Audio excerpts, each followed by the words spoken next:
Chief guest బేసికల్ గా biological science teacher అయినటువంటి రామశర్మ గారు ఆ తర్వాత ఇంగ్లీష్ లోకి కన్వర్ట్ కావడం, ఆ తర్వాత హెడ్ మాస్టర్ గా ప్రమోషన్ పొందడం జరిగింది. బేసికల్ గా బయాలజికల్ సైన్స్ టీచర్ కాబట్టి సార్ని మాట్లాడవలసిందిగా కోరుతున్నాం.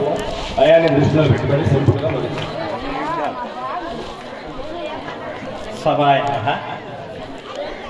సభకి నమస్కారం.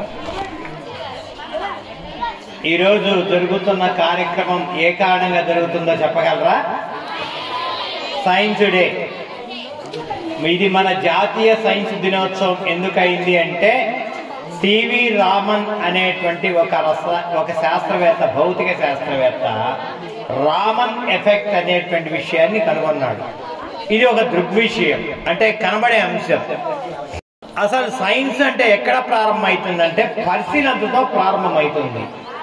పరిశీలన అనేది ఉంటేనే science. Where there is no observation there is no science. కాబట్టి సివి రామన్ పరిశీలించింది ఏంటంటే ఒకసారి బోట్లో వెళ్తుంటే అతనికి ఒక దృగ్విషయం కనపడింది. సముద్రపు నీళ్ళన్నీ నీలంగా కనబడుతున్నాయి. మనకు కూడా ఆకాశం ఏ రంగులో కనబడుతుంది చూడండి. ఏ రంగులో ఉంది? బ్లూ. అదే నీలం. బ్లూ అంటే తెలుసు కానీ నీలం అంటే తెలియడంలా. ఎందుకు అంటే కాంతి అనేటువంటిది మీకు తెలుసో తెలీదో, కాంతి ఒక కిరణ ప్రసారం. దాంట్లో రేణువులు ఉంటాయి, కంటికి కనిపించనంత సన్నటి రేణువులు. వాటినే ఫోటాన్స్ అంటారు. ఏమంటారా? ప్రోటాన్ కాదు. మళ్ళీ పరమాణువులో ఉండేది ఎలక్ట్రాన్, ప్రోటాన్, న్యూట్రాన్, అది కాదు. Photon, photons. ఈ ఫోటాన్స్ అనేటువంటివి వ్యాపిస్తున్నప్పుడు స్కాటర్ అవుతాయి. స్కాటర్ అంటే వ్యాపనమే అయినప్పుడు అది బ్లూ రంగుగా కనిపిస్తుంది. దీనికి గల కారణాన్ని C V Raman effect, C V Raman గారు ఈ విషయాన్ని గుర్తించాడు. గుర్తించి దీనికి థీసిస్ తయారు చేశాడు. ఇందులో గొప్ప విషయం ఏంటంటే మన భారతదేశం చాలా బీద దేశం. అప్పట్లో పైసా కూడా ఖర్చు పెట్టాల్సిన అంశం కాకుండా ప్రకృతిని పరిశీలించి నోబెల్ బహుమతి పొందారు. ఎవరు? ఇది మనం కాదు, ప్రపంచం గర్వించదగ్గ విషయం. ఎందుకంటే బ్రిటిష్ వాళ్ళు, అమెరికన్స్ ముఖ్యంగా కోట్లాను కోట్ల రూపాయలు ఖర్చు పెట్టి ఒక చిన్న ఎక్స్పెరిమెంట్ కనుక్కుంటారు. నీరు పల్లానికి ప్రవహిస్తుంది, దీనికి కొన్ని కోట్ల ప్రాజెక్టు. ఈ విషయం కనుక్కోవడానికి వాళ్ళు మన భారతీయులు పరిశీలనతోనే కనుక్కున్నారు. ఉదాహరణకి ఈ మధ్యలో చంద్రమండలం మీద ప్రవేశపెట్టినటువంటి విక్రమ్ ల్యాండర్, అమెరికా ఆ రోజు చాలా కోట్లు ఖర్చు పెట్టింది, కానీ మన ఇండియా చాలా తక్కువలోనే తయారు చేసేసింది. అంతేకాకుండా గత 8 ఏళ్ల క్రితము 108 రాకెట్స్ ని ఒకేసారి కక్షలోకి ప్రవేశపెడుతూ ప్రపంచంలోనే చరిత్ర పొందింది భారతదేశం. ఎందుకు చెప్తున్నారంటే చాలా మందికి ఏమంటారంటే సైన్స్ పరంగా వెనకబడిందని, వెనకబడిన దేశాల్లో భారతదేశం ఉందని, మనది ఎప్పుడు అభివృద్ధి చెందుతున్న దేశం అనే చెప్తుంటాం, కానీ చెందిన దేశంగా మనం చెప్పము, మన నాయకులకు చెప్పాల్సిన ఇష్టమూ లేదు. ఇప్పుడు కూడా మీరు చిన్న మాట అన్నారు. చాలా మంది అందరూ కూడా వేరే వేరే ప్రోగ్రామ్స్కి వెళ్ళిపోయారు. మన బ్యాడ్ లక్, చాలా చిన్న ప్రోగ్రామ్ చిన్నగా జరుపుకున్నాము. లేదు, మనసే యద్భావో తద్భవంతి అంటాడు. మనసులో ఎలా అయితే ఉందో, మనకు మనసులో గొప్పగా జరిగింది అనుకోండి. వాస్తవంగా ఇందాక జరిగిన ప్రోగ్రామ్ చాలా ఎక్సలెంట్ గా ఉంది, మంచి అంశాలు తెలియజేశాను మీకు. బాగా జరిగిందని అనుకుంటున్నాను నేను. నా పరంగా it is a well successful program. ఇప్పుడే మనకు మీ సార్ చెప్పిన సైన్స్ సార్, మేము క్లాస్మేట్స్, మేము ఒకే చోట చదువుకున్నాం, ఇంటర్మీడియట్, డిగ్రీ. అలానే ఇక్కడ మాకు ప్రభాకర్ ఉన్నాడు, చేతి ప్రభాకర్. మేమిద్దరు ముగ్గురం కూడా ఒకే తరగతిలో మిలా కూర్చొని చదువుకున్నాడు. ఇక్కడ ఒక విషయం గుర్తుపెట్టుకోండి, సైన్స్ అనేది ఏం నేర్పిస్తుందంటే పరిశీలన నేర్పిస్తుంది. అంతేకాకుండా మనం మోసపోకూడదు అని నేర్పిస్తుంది. అసలు ఇంకొక విషయం, మోసపుచ్చేది ఎవరు అంటే మోసపుచ్చే మనస్తత్వం ఉన్నవాళ్ళు మోసపుచ్చుకుంటారు. మనం సైన్స్ నేర్చుకున్న వాళ్ళంగా మోసపోము. ఈ మోసపోయే వ్యక్తులు, మోసపుచ్చే వ్యక్తులు రిలీజియస్ గా ఉంటారు, మతపరంగా ఉంటారు, సైన్స్ పరంగా కూడా ఉంటారు. అది గుర్తుపెట్టుకోవాలి. ఇందాక చాలా ఉదాహరణలు రిలీజియన్ నుంచి వచ్చాయి. చాలా సంతోషం. వాస్తవమే, రిలీజియన్ నుంచి చాలా మోసాలు జరుగుతున్నాయి. కానీ సైన్స్ పరంగా కూడా చాలా మోసాలు జరిగాయనే విషయాన్ని మనం గుర్తించక తప్పదు. ఎందుకు చెప్తున్నానంటే, ఈరోజు విద్యా వ్యవస్థలో ముఖ్యంగా పరీక్షల వ్యవస్థ దెబ్బతింటానికి ఒకనొక కారణం సైన్స్. జెరాక్స్ మిషన్లు వచ్చాయి, క్షణాల్లో జెరాక్స్ తీస్తున్నారు. చెవుల్లో పెట్టుకునేటువంటి మిషన్స్,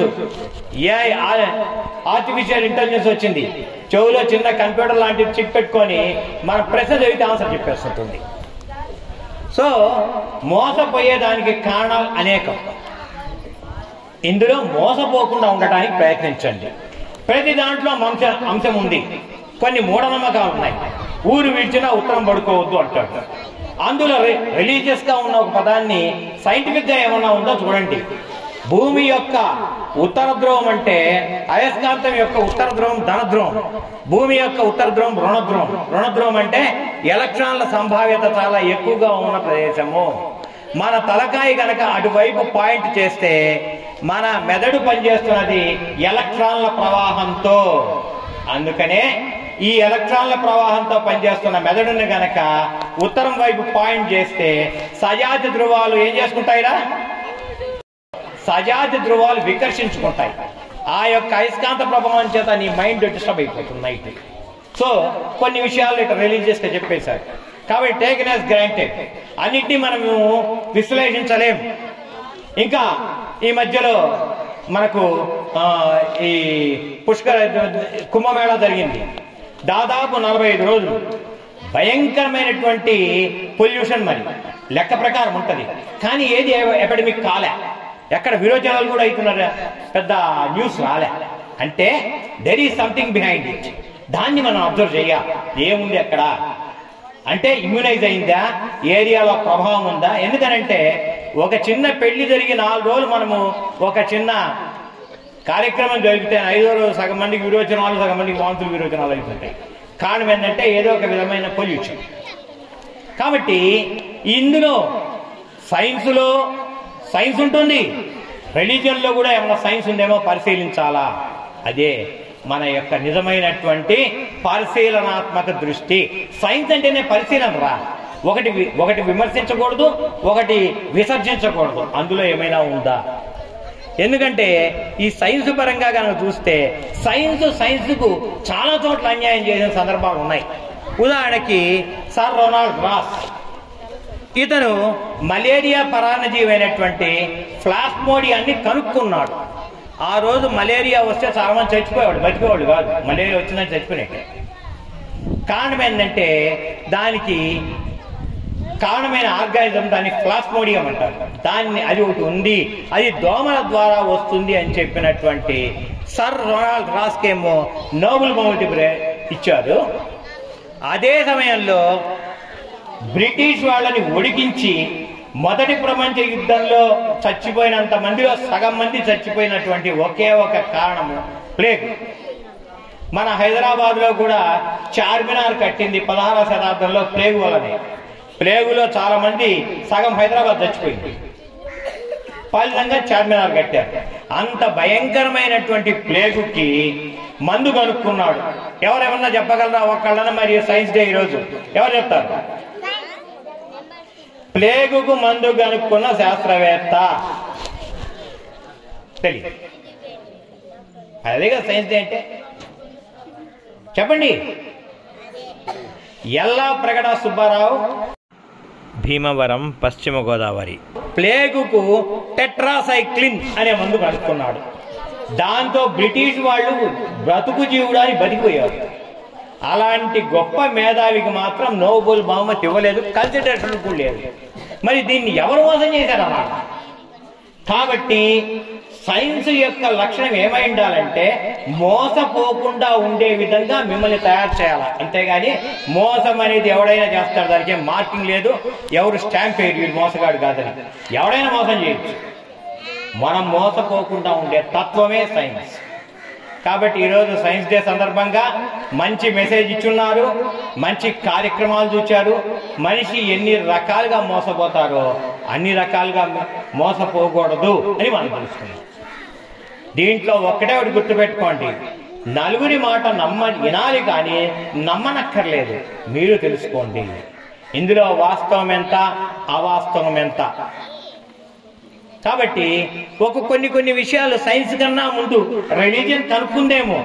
అర్ధనారీశ్వరుడిలో XY జీన్ కోడ్ పురుషుడికి, అందుకనే శివుల్లో పార్వతి ఉందని చెప్పేశారు, XY జీన్ కోడ్.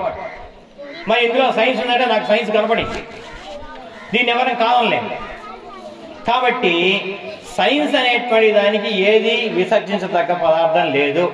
అన్నిట్లో సైన్స్ ఉందా లేదా, ఉంది అనుకుంటే మనం మోసపోకుండా ఉండటానికి ఆ సైన్స్ మనకు ఉపయోగపడుతుందా అని తెలుసుకోవటమే సైన్స్ డే యొక్క ప్రధానమైన లక్ష్యంగా భావిస్తూ మనము కార్యక్రమాలు ముందుకు తీసుకెళ్తున్నాం. సో ఏదైనా ఈరోజు ఈ కార్యక్రమానికి నాకంటూ అవకాశం వచ్చినటువంటి నా మిత్రుడు ఖాజా హుస్సేన్ కి మరొకసారి నమస్కారాలు తెలియజేస్తూ, మీ పాఠశాలలో ప్రోగ్రాం ఇందాక కూడా చాలా బాగా జరిగాయి, ఎక్కడా కూడా మీరు వెనక్కి తగ్గినటువంటి పరిస్థితి నాకేం కనపడలేదు అని మరొకసారి ధృవీకరిస్తూ మీ అందరు ఇచ్చినటువంటి అవకాశాన్ని మీకు మనస్ఫూర్తిగా నమస్కారాలు చెప్పుకుంటూ జై హింద్.